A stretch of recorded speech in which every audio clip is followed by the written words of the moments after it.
ಫಾರಿನಿಗೆ ಬಂದಿದ್ದೀವಿ ಅಂದ್ರೆ ಸುಮ್ಮನೆ ಮಜಾ ಮಾಡೋದಲ್ಲ, ಬಂದು ಕರೆಕ್ಟಾಗಿ ಓದಿ ಫೋಕಸ್ ಆಗಿದ್ರೆ ಎಲ್ಲ ಆಗುತ್ತೆ ಸರ್. ಸುಮ್ಮನೆ ಕಡೆಗೆ ಡಾಕ್ಟರ್ ಡ್ರೀಮ್ಸ್ ಅವ್ರಿಗೆ ಫೋನ್ ಮಾಡಿ ಬೈಯೋದಲ್ಲ.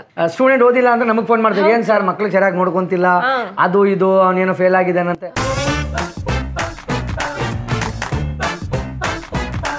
ಈಗ ಹೋಮ್ ಸಿಕ್ನೆಸ್ ಇದೆ, ನಾನು ವಾಪಸ್ ಹೋಗ್ಬಿಡ್ಬೇಕು ಆತರ ಏನಾದ್ರು? ಇಲ್ಲ, ಎಲ್ಲ ನಮ್ದೇ ಜನ ಇದಾರಲ್ಲ ಸರ್, ಕರ್ನಾಟಕದವರು ಆ ಕಡೆ ಜನ ಎಲ್ಲರೂ ಇದಾರೆ, ಎಲ್ಲರೂ ನಮ್ಮವ್ರೆ ಅಂತ ಭಾವಿಸ್ಕೊಂಡು ಹೋಗುತ್ತೆ ಸರ್. ಈ ವರ್ಷ ನೀಟ್ ಬರ್ದಿರುವಂತ ವಿದ್ಯಾರ್ಥಿಗಳಿಗೆ ಇಂಡಿಯಾದಲ್ಲಿ ಸಿಕ್ಕಿಲ್ಲ ಅಂದ್ರೆ ಫಾರಿನ್ ಬೆಸ್ಟ್ ಇಲ್ವಾ ಸರ್? ಯಾಕಂದ್ರೆ ಸುಮ್ಮನೆ ಇಲ್ಲಿ ಕೂತ್ಕೊಂಡು ನೀವು 2-3 ಲಕ್ಷ ಹಾಕಿ ಕೋಚಿಂಗ್ ಮಾಡೋದ್ರ ಬದಲೇ ಅದರಲ್ಲೇ ಇನ್ನೂ 2 ಲಕ್ಷ ಹಾಕಿ ನೀವು ಅಬ್ರಾಡಿಗೆ ಬನ್ನಿ, ಒಳ್ಳೆ ಸ್ಟಡಿ ಆಗೋಗುತ್ತೆ, ನಿಮ್ 1 ಇಯರ್ ಉಳಿತಾಯ ಆಗ್ಬಿಡುತ್ತೆ, 1 ಇಯರ್ ಡಿಗ್ರಿನೂ ಸಿಗುತ್ತೆ. ಹಲೋ ಹಾಯ್ ನಮಸ್ಕಾರ, ಮುಬಾರಕ್ ಫ್ರಮ್ ಡಾಕ್ಟರ್ ಡ್ರೀಮ್ಸ್. ಈ ವಿಡಿಯೋ ಮೆಡಿಕಲ್ ಆಸ್ಪಿರೆಂಟ್ಸ್ಗೆ ನೀಟ್ ಬರೆದಿರುವಂಥ ವಿದ್ಯಾರ್ಥಿಗಳಿಗೆ ತುಂಬ ಯೂಸ್ಫುಲ್ ಆಗುತ್ತೆ. ಇಂಡಿಯಾದಲ್ಲಿ ಸೀಟ್ ಸಿಕ್ಕಿಲ್ಲ ಅಂದರೆ ಆಪ್ಷನ್ ಬಿ ಏನು, ಯಾವ ಥರ, ಹೇಗೆ, ಸುಮಾರು ಜನಿಗೆ ಒಂದು ಕನ್ಫ್ಯೂಷನ್ಸ್ ಇರುತ್ತೆ. ಈಗ ನನ್ನ ಜೊತೆ ಚೈತ್ರ ಫ್ರಮ್ ಹುಬ್ಳಿಯಿಂದ. ಹಲೋ ಚೈತ್ರ. Hello sir. ಇವಾಗ ರಜಕ್ಕೆ ಬಂದಿದ್ದಾರೆ ಆಫ್ಟರ್ ಆಲ್ಮೋಸ್ಟ್ 4 ಇಯರ್ ಜರ್ನಿ. ಹೇಗಿತ್ತು, ಯಾವ ಥರ, ಅಲ್ಲಿ ಏನಾದರೂ ಡಿಫಿಕಲ್ಟೀಸ್ ಆಗ್ತಾ ಇದೆಯಾ, ಮತ್ತು ಸಬ್ಜೆಕ್ಟ್ ಅರ್ಥ ಮಾಡೋಕ್ಕೆ ಏನಾದರೂ ಕಷ್ಟ ಆಗ್ತಿದೆಯಾ, ಮಿನಿಮಮ್ ಇನ್ಸ್ಟ್ರಕ್ಷನ್ ಯಾವ ಲ್ಯಾಂಗ್ವೇಜಲ್ಲಿ ಇರುತ್ತೆ, ಎಲ್ಲದಕ್ಕೊಂದು ಕ್ಲಾರಿಟಿ ತೊಗೊಳ್ಳೋಣಂತೆ. 4 ವರ್ಷದ ಜರ್ನಿ ಹೇಗಿತ್ತು ಅದ್ರ ಬಗ್ಗೆ ಒಂದು ಇನ್ಫಾರ್ಮೇಷನ್ ತೊಗೊಳ್ಳೋಣ. ಸುಮಾರು ಒಂದು ಕನ್ಫ್ಯೂಷನ್ಸು, ಡೌಟ್ಸು, ಅದು ಇದು, ಧೈರ್ಯ ಅನ್ನೋದು ಇದ್ದಿಲ್ಲ.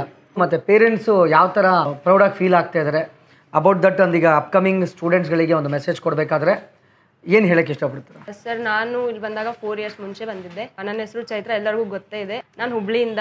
ನಾನು ಇಲ್ಲಿ ಡಾಕ್ಟರ್ ಡ್ರೀಮ್ಸ್ ಇಂದ 4 ಇಯರ್ಸ್ ಮುಂಚೆ ಕ್ರೀಮಿಯಾ ಫೆಡರಲ್ ಯೂನಿವರ್ಸಿಟಿಗೆ ಹೋಗಿದ್ದೆ.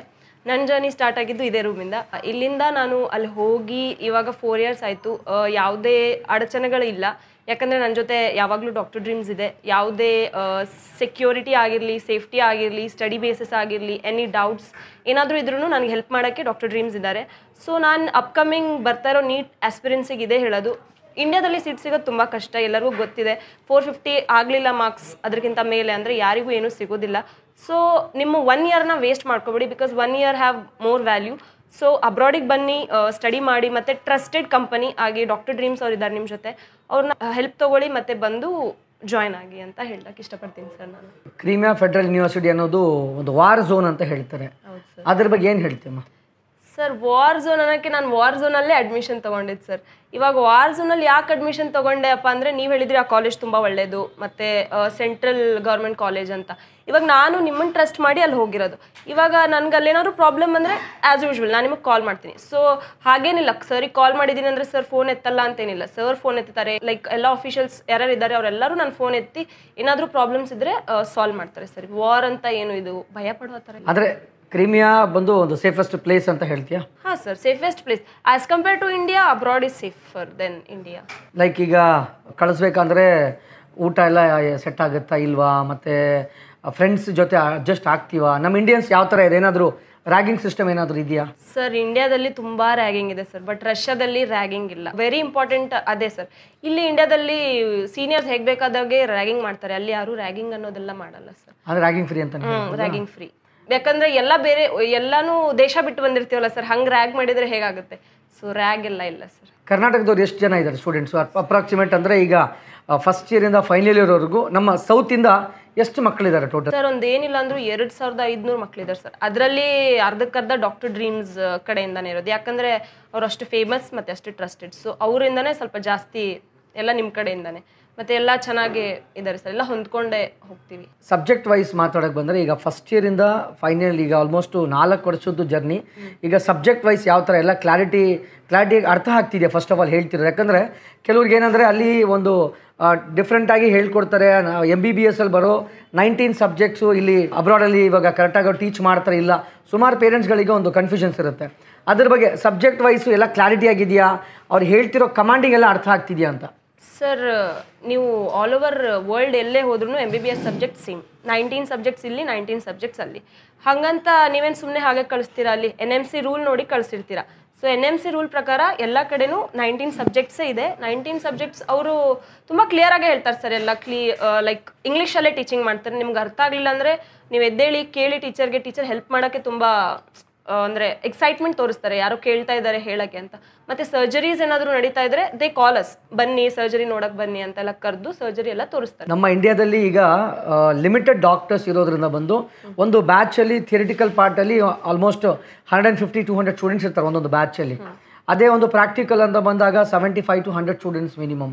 ಈಗ ಅಬ್ರಾಡಲ್ಲಿ ಯಾವ ಥರ ಇರುತ್ತೆ, ಥಿಯರಿಯಲ್ಲಿ ಎಷ್ಟು ಸ್ಟೂಡೆಂಟ್ಸ್ ಇರ್ತಾರೆ ಮತ್ತು ಪ್ರಾಕ್ಟಿಕಲಲ್ಲಿ ಎಷ್ಟು ಸ್ಟೂಡೆಂಟ್ಸ್ ಇರ್ತಾರೆ? ಸರ್ ಒಂದು ಬ್ಯಾಚಲ್ಲಿ 15 ಸ್ಟೂಡೆಂಟ್ಸ್ to 10 ಸ್ಟೂಡೆಂಟ್ಸ್ ಮಾತ್ರ, ಅದಕ್ಕಿಂತ ಜಾಸ್ತಿ ಎಕ್ಸಿಡ್ ಇಲ್ಲ. ಇಲ್ಲಿ 60 ಸ್ಟೂಡೆಂಟ್ಸಿಗೆ ಒಂದು ಬ್ಯಾಚ್ ಮಾಡ್ತಾರೆ, ಮತ್ತು ಒಂದೇ ಕ್ಯಾಡವರಿಗೆ 60 ಸ್ಟೂಡೆಂಟ್ಸ್ ವರ್ಕ್ ಮಾಡೋಕ್ಕೆ ಸಾಧ್ಯನೇ ಇಲ್ಲ ಸರ್. ಅಲ್ಲಿ 15 ಸ್ಟೂಡೆಂಟ್ಸಿಗೆ ಒಂದು ಕ್ಯಾಡವರ್ ಕೊಡ್ತಾರೆ, so we can perform easy, performance ಮಾಡೋಕ್ಕೆ ಈಸಿ ಆಗುತ್ತೆ. ಹಾಂ, ಮತ್ತು ಇಲ್ಲಿ ಇಂಡಿಯಾದಲ್ಲಿ ಬಾಡಿ ಮತ್ತು ಕ್ಯಾಡವರ್ ಸಿಗೋದು ತುಂಬ ಕಮ್ಮಿ, ವೆರಿ ರೇರ್. ಅಲ್ಲಿ more number of cadavers, more number of ಈ ಥರ ಡೆಡ್ ಬಾಡೀಸ್ ಎಲ್ಲ ಸಿಗುತ್ತೆ. ಅಂದರೆ MBBSಗೆ ನಾವೇನು ಹಣ ಖರ್ಚು ಮಾಡಿ ಅಷ್ಟು ದೂರ ಹೋಗ್ತಿದ್ದೀವಿ ಅದೇನು ಲಾಸ್ ಆಗಲ್ವಲ್ಲ? ಸ್ಟೂಡೆಂಟು ಆರಾಮಾಗಿ ನಾವು ಏನು ಇನ್ವೆಸ್ಟ್ಮೆಂಟ್ ಮಾಡ್ತಾ ಇದ್ದೀವಿ ಅದಕ್ಕೆ ಒಂದು ಬೆನಿಫಿಟ್ ನಮಗೆ ಸಿಗುತ್ತಲ್ವ? ಹಾಂ ಸರ್, ಬೆನಿಫಿಟ್ ಸಿಗುತ್ತೆ, ಬಟ್ ಅದು ಸ್ಟೂಡೆಂಟ್ ಮೇಲೆ. ಸ್ಟೂಡೆಂಟ್ ಓದಬೇಕು, ಸುಮ್ಮನೆ ಫೋನ್ ಮಾಡಿ ಏಜೆನ್ಸಿಗೆ ಬೆದ್ರೆ ಆಗುತ್ತಾ ಸರ್? ನೀವೇ ಹೇಳಿ. ಸ್ಟೂಡೆಂಟ್ ಓದಬೇಕು, ಸ್ಟೂಡೆಂಟ್ ಮಾಡಬೇಕು. ಪಾಪ ಏಜೆನ್ಸಿ ಸರ್, ಈಗ ನೀವು ನಿಮ್ಮ ಕೆಲಸ ಮಾಡ್ತೀರಾ ಸರ್, ನಮಗೆ ಕರ್ಕೊಂಡು ಹೋಗಿ ಅಲ್ಲಿ ಬಿಡ್ತೀರಾ ಏನಂತ, ನಾವು ಓದ್ತೀವಿ ಅಂತ. ಇವಾಗ ನಾವು ಓದೋದು ನಮ್ಮ ಮೇಲೆ, ನಾವು ಯಾರಿಗೂ ಬಯೋಕ್ಕಾಗಲ್ಲ. ಸೊ ನಾವಾಗಿ ಓದಿ ನಾವಾಗೆ ಎಲ್ಲ ಕ್ಲಿಯರ್ ಮಾಡ್ಕೋಬೇಕು. ಅಂದ್ರೆ ಸ್ಟೂಡೆಂಟು ಸ್ವಲ್ಪ ಸೀರಿಯಸ್ ಆಗಿರಬೇಕು. ಫಾರಿನ್ಗೆ ಹೋದ್ಮೇಲೆ ಫಾರಿನಿಗೆ ಬಂದಿದ್ದೀವಿ ಅಂದ್ರೆ ಸುಮ್ಮನೆ ಮಜಾ ಮಾಡೋದಲ್ಲ, ಬಂದು ಕರೆಕ್ಟಾಗಿ ಓದಿ ಫೋಕಸ್ ಆಗಿದ್ರೆ ಎಲ್ಲ ಆಗುತ್ತೆ ಸರ್. ಸುಮ್ಮನೆ ಕಡೆಗೆ ಡಾಕ್ಟರ್ ಡ್ರೀಮ್ಸ್ ಅವ್ರಿಗೆ ಫೋನ್ ಮಾಡಿ ಬೈಯೋದಲ್ಲ, ಹೌದಲ್ಲ ಸರ್? ಯಾಕೆ ಸರ್ ಹಾಗೆ ಮಾಡ್ತಾರೆ ಸರ್? 100% ರೈಟ್. ಈಗ ಏನಾಗುತ್ತೆ, ಸ್ಟೂಡೆಂಟ್ ಓದಿಲ್ಲ ಅಂದ್ರೆ ನಮಗೆ ಫೋನ್ ಮಾಡ್ತೀವಿ, ಏನು ಸರ್ ಮಕ್ಳು ಸರಿಯಾಗಿ ನೋಡ್ಕೊಂತಿಲ್ಲ, ಅದು ಇದು ಅವನೇನೋ ಫೇಲ್ ಆಗಿದ್ದಾನಂತೆ. ಬಟ್ ಏನಂದ್ರೆ ಆಕ್ಚುಲಿ ಚೈತ್ರ ಇಟ್ಸ್ ಕರೆಕ್ಟು. ಈಗ ಸುಮಾರು ಜನಕ್ಕೆ ಒಂದು ಒಳ್ಳೆ ಮೆಸೇಜ್ ಹೋಗುತ್ತೆ ಇದರಿಂದ. ಸ್ಟೂಡೆಂಟು ಫಾರಿನಿಗೆ ಕಳಿಸೋದು, ನಾವು ಕಳಿಸಿ ಇಲ್ಲಿನ ಕರ್ಕೊಂಡು ಹೋಗ್ತೀವಿ, ನಿಮ್ಮ ಜೊತೆ 8 to 10 days ಇರ್ತೀವಿ, ನಿಮ್ಗೆ ಸೆಟ್ ಆಗೋವರೆಗೂ ಜವಾಬ್ದಾರಿ ನಾನು ತಗೊತಾ ಇದ್ದೀನಿ. ಬಟ್ ಓದೋದು ನಿಮ್ಮ ಮೇಲೆ ಡಿಪೆಂಡ್ ಇರೋದು. ಟೈಮಿಗೆ ಕ್ಲಾಸ್ಗೆ ಹೋಗಬೇಕು, ಟೈಮಿಗೆ ಕರೆಕ್ಟಾಗಿ ಲ್ಯಾಬಿಗೆ ಹೋಗಬೇಕು, ಟೈಮಿಗೆ ಕ್ಲಾಸ್ ಅಟೆಂಡ್ ಮಾಡಬೇಕು. ಅಟೆಂಡೆನ್ಸ್ 100% ಬೇಕು.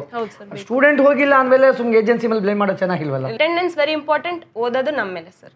ಬಾಕಿ ನೀವು ನಿಮ್ಮ ಕೆಲಸ ನೀವು ಮಾಡ್ತೀರಾ, ನೀವು ನಮಗೆಲ್ಲ ಅಶ್ಯೂರೆನ್ಸು ಕೊಡ್ತೀರಾ. ಈಗ ಊಟದ ಬಗ್ಗೆ ಮಾತಾಡೋಕೆ ಬಂದರೆ ಕ್ರೀಮಿಯಾ ಫೆಡರಲಲ್ಲಿ ಯಾವ ಥರ ಇದೆ? ಇಂಡಿಯನ್ ಮೆಸ್ ಏನಾದರೂ ಇದೆಯಾ, ಇಲ್ಲ ಸೆಲ್ಫ್ ಕುಕಿಂಗ್ ಬೆಸ್ಟ್ ಆಪ್ಷನ್ ಅಂತೀರಾ? ಸರ್ ಇಂಡಿಯನ್ ಮೆಸ್ ಇದೆ, but self cooking is best option. Because ನಮಗೆ ಫಸ್ಟ್ ಇಯರ್ ಸೆಕೆಂಡ್ ಇಯರಲ್ಲಿ ಸ್ವಲ್ಪ ಜಾಸ್ತಿ ಟೈಮ್ ಇರುತ್ತೆ. ಸೊ ನೀವು ಆ ಟೈಮ್ ಕುಕಿಂಗಲ್ಲಿ ಯೂಸ್ ಮಾಡಿಕೊಂಡ್ರೆ ಇಟ್ ವಿಲ್ ಬಿ ಗುಡ್. ಆರಾಮಾಗಿ ಇರ್ಬೋದು ಸ್ಟೂಡೆಂಟು. ಇಲ್ಲ, ನಾವು ಆಪ್ಷನ್ ಇದೆ, ಮೆಸ್ ಬೇಕಿದ್ರೆ ಮೆಸ್ ಮಾಡ್ಕೊಳ್ಬೋದು. ಇಲ್ಲಪ್ಪ ನಾನು ಸೆಲ್ಫಾಗಿ ಕುಕ್ ಮಾಡ್ಕೊತೀನಿ, ನಂಗೆ ಅದರಲ್ಲಿ ಮಜಾ ಬರ್ತಿದೆ ಅಂದ್ರೆ ನೀವು ಅದನ್ನು ಮಾಡ್ಕೋಬೋದು ಸರ್. ಅಂದರೆ 4-5 ಜನ ಸೇರಿ ಆರಾಮಾಗಿ ಕುಕಿಂಗ್ ರೂಮ್ಮೇಟ್ಸ್ ಎಲ್ಲ ಸೇರ್ಕೊಂಡು ಮಾಡ್ಕೋಬೋದು ಸರ್. ಯಾಕಂದ್ರೆ ಕರ್ನಾಟಕದ ಸ್ಟೂಡೆಂಟು ಅತಿ ಹೆಚ್ಚಿರೋದ್ರಿಂದ ಯಾವುದೇ ರೀತಿ ಪ್ರಾಬ್ಲಮ್ ಅನ್ಸೋದಿಲ್ಲ. ಹೋಮ್ ಸಿಕ್ನೆಸ್ ಅಂತ ಇಲ್ಲ ಸರ್, ಇಲ್ಲ. ಈಗ ಇಷ್ಟು ವರ್ಷ ಆಲ್ಮೋಸ್ಟ್ 4 ವರ್ಷದಲ್ಲಿ ಏನಾದರೂ ಯಾವಾಗಾದ್ರೂ ಅನ್ಸುತ್ತಾ ಈಗ ಹೋಮ್ ಸಿಕ್ನೆಸ್ ಇದೆ, ನಾನು ವಾಪಸ್ ಹೋಗ್ಬಿಡ್ಬೇಕು ಆ ಥರ ಏನಾದರೂ? ಇಲ್ಲ ಸರ್, ಹೋಮ್ ಸಿಕ್ನೆಸ್ ಅನ್ನಲ್ಲ. ಎಲ್ಲ ನಮ್ಮದೇ ಜನ ಇದಾರಲ್ಲ ಸರ್, ಕರ್ನಾಟಕದವರು, ಆ ಕಡೆ ಜನ ಎಲ್ಲರೂ ಇದ್ದಾರೆ, ಎಲ್ಲರೂ ನಮ್ಮವರೇ ಅಂತ ಭಾವಿಸ್ಕೊಂಡು ಹೋಗುತ್ತೆ ಸರ್.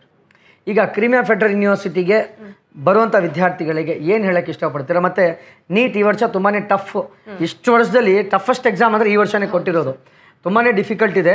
ಈಗ ಟಫೆಸ್ಟ್ ಎಕ್ಸಾಮಲ್ಲೂ ಕೂಡ ಕೆಲವು ವಿದ್ಯಾರ್ಥಿಗಳು ಆಲ್ಮೋಸ್ಟು 1,40,000 ವಿದ್ಯಾರ್ಥಿಗಳಲ್ಲಿ 83-84,000 ಸ್ಟೂಡೆಂಟ್ ಮಾತ್ರ ಎಲಿಜಿಬಲ್ ಆಗಿರೋದು. ಎಲ್ಲೋ ಒಂದು ಕಡೆ ಒಂದು MBBS ಮಾಡಬೇಕಂತ ಒಂದು ಆಸೆ ಇರುತ್ತೆ.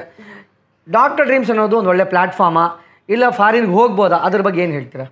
ನೋಡಿ ಸರ್, ಅಬ್ರಾಡಿಗೆ ಬರಬೇಕಂದ್ರೆ ಡಾಕ್ಟರ್ ಡ್ರೀಮ್ಸ್ ಅನ್ನೋದು ಒಂದು ಒಳ್ಳೆ ಪ್ಲ್ಯಾಟ್ಫಾರ್ಮೇ. ಯಾಕಂದರೆ ಅವರು ಹೇಳ್ತಾರೆ ಯಾವ್ಯಾವ ಕಾಲೇಜಸ್ಸಿಗೆ ಹೋಗಬೇಕು, ಒಳ್ಳೆ ಕಾಲೇಜೇ ಕೊಡ್ತಾರೆ, ಸುಮ್ಮನೆ ಆ ಥರ ಈ ಥರ ಕಾಲೇಜೆಲ್ಲ ಕೊಡಲ್ಲ, ಚೆನ್ನಾಗಿರೋ ಕಾಲೇಜೇ ಕೊಡ್ತಾರೆ. ಬಂದು ಅಲ್ಲೆಲ್ಲ ಅವರು ಹೆಲ್ಪ್ ಮಾಡ್ತಾರೆ, 15 days 30 days ಎಲ್ಲ ಇರ್ತಾರೆ. ಅದಾದ್ಮೇಲೆ ನೀವು ಅವ್ರಿಗೆ ಕಾಲ್ ಮಾಡಿದರೆ ಅವರು ಎತ್ತಿ ಮಾತಾಡ್ತಾರೆ ನಿಮ್ಮ ಜೊತೆ, ಹಂಗೇನೂ ಇಲ್ಲ ಸರ್. ಅಂದರೆ ಕೊನೆಯದಾಗಿ ಇವಾಗ ಈ ವರ್ಷ ನೀಟ್ ಬರೆದಿರುವಂಥ ವಿದ್ಯಾರ್ಥಿಗಳಿಗೆ ಫಾರಿನ್ ಬೆಸ್ಟಾ, ಇಂಡಿಯಾದಲ್ಲಿ ಸಿಕ್ಕಿಲ್ಲ ಅಂದರೆ ಫಾರಿನ್ ಬೆಸ್ಟಾ ಇಲ್ವಾ? Best sir. ಯಾಕಂದ್ರೆ ಸುಮ್ಮನೆ ಇಲ್ಲಿ ಕೂತ್ಕೊಂಡು ನೀವು 2-3 ಲಕ್ಷ ಹಾಕಿ ಕೋಚಿಂಗ್ ಮಾಡೋದ್ರ ಬದಲೇ ಅದರಲ್ಲೇ ಇನ್ನೂ 2 ಲಕ್ಷ ಹಾಕಿ ನೀವು ಅಬ್ರಾಡಿಗೆ ಬನ್ನಿ, ಒಳ್ಳೆ ಸ್ಟಡಿ ಆಗೋಗುತ್ತೆ, ನಿಮ್ಮ 1 year ಉಳಿತಾಯ ಆಗ್ಬಿಡುತ್ತೆ, 1 year ಡಿಗ್ರಿನೂ ಸಿಗುತ್ತೆ. So best to come to abroad and choose doctor dreams. Crimea federal university ಬಗ್ಗೆ ಒಂದು ಮಾತು ಹೇಳಬೇಕಂದ್ರೆ ಏನು ಹೇಳ್ತೀರಾ? ಏನು ಚೆನ್ನಾಗಿ ಅನಿಸ್ತು ಅಲ್ಲಿ? ಏನು what is beautiful in Crimea? What about the teachers, rectors ಮತ್ತು ಟೀಚಿಂಗ್ ಫ್ಯಾಕಲ್ಟೀಸ್ ಎಲ್ಲ ಕ್ರೀಮಿಯಾದಲ್ಲಿ ಯಾವ ಥರ ಇದ್ದಾರೆ? So Crimea is a beautiful city. Crimea people are so beautiful. ಅವರು ಅಲ್ಲಿ ಜನ ತುಂಬ soft and kind hearted sir. ಅವರು ನಿಮಗೆ ಭೇದ ಭಾವ ಮಾಡಲ್ಲ, ಇಂಡಿಯನ್ಸು ಈ ಥರ ಎಲ್ಲ ಇಲ್ಲ. They are too sweet to us. ನಾವು ಚೆನ್ನಾಗಿ ಮಾತಾಡಿದರೆ ಅವ್ರು ನಮ್ಮನ್ನು 100% ಚೆನ್ನಾಗಿ ಟ್ರೀಟ್ ಮಾಡ್ತಾರೆ. ಯಾವುದೇ ತಪ್ಪು ಥರ ಆಗಲಿ ಇರುತ್ತೆ ಸ್ವಲ್ಪ ಜನರಿಗೆ, ಹುಡುಗಿರು ಅಂದಮೇಲೆ ಏನು ಇದು ಎತ್ತ ಅಂತ, ಆ ಥರ ಎಲ್ಲ ಇಲ್ಲ ಸರ್, ಎಲ್ಲ ಚೆನ್ನಾಗಿದೆ. ಸರ್ ಕ್ಲಾಸಸ್ಗೆ ಬಂಕ್ ಹಾಕೋದು ದೊಡ್ಡ ತಪ್ಪು ಅದು. ಯಾಕಂದರೆ ಲೆಕ್ಚರರ್ಸ್ ಏನು ಮಾಡ್ತಾರೆ, ನೀವು ಒಂದು ಕ್ಲಾಸ್ ಬಂಕ್ ಮಾಡಿದ್ರೆ ನಿಮಗೆ ಇಷ್ಟು ಓಡಿಸ್ತಾರೆ. ಎಲ್ಲರೂ ಹೇಳ್ತಾರೆ ಏನು ಬಿಡು ಅಬ್ರಾಡಲ್ಲಿ ಒಂದಿನ ಕ್ಲಾಸ್ಗೆ ಹೋಗಲಿಲ್ಲ ಅಂದರೆ ಪರವಾಗಿದೆ ಅಂತ. ಹಾಗೆಲ್ಲ ಅನ್ಕೋಬೇಡಿ, ಅದೆಲ್ಲ ತಪ್ಪು.